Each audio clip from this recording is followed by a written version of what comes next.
On t'a vendu la grandeur du Reich. Tu es Hans, 24 ans, soldat anonyme dans une caserne glaciale au cœur de l'Allemagne. La corvée absurde de l'après-midi t'a vidé de tes forces et la nuit tombe enfin. Tu crois trouver un répit, mais le silence qui s'installe n'apporte aucun repos. Dans le dortoir, les lits grincent, les couvertures humides sentent la poussière et la sueur. Les visages restent fermés, les yeux baissés.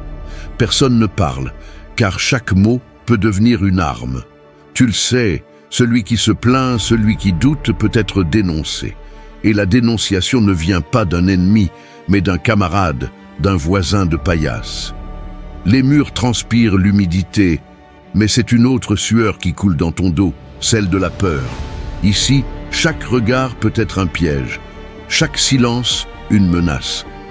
Et bientôt, tu comprendras que même la nuit, tu n'es jamais seul. Tu t'allonges sur ta paillasse, mais le sommeil ne vient pas. Les respirations autour de toi sont lourdes, irrégulières, trop conscientes. Tu sens des regards qui glissent dans l'ombre, des yeux qui s'ouvrent et se referment à la moindre toux. Tu voudrais chuchoter une plaisanterie, murmurer un doute, mais ta gorge se bloque. Et si ton voisin t'écoutait trop bien? Dans le Reich, la délation est une arme aussi tranchante qu'un couteau.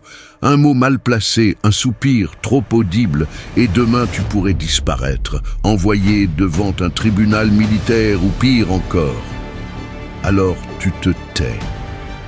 Le silence s'épaissit, oppressant, ponctué seulement par le craquement des lits et le goutte à goutte d'une canalisation.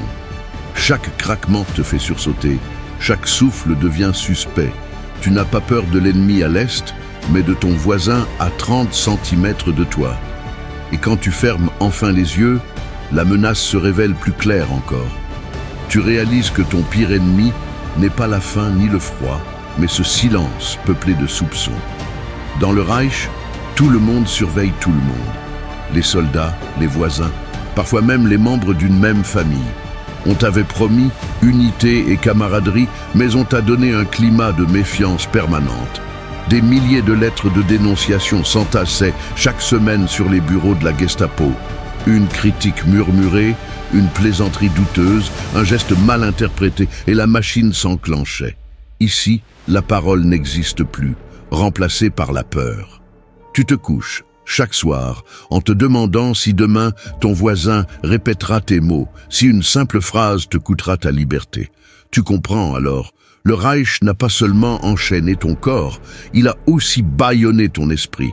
Et demain soir, 21, ton enfer continue. Car au réveil, la bureaucratie absurde t'attend.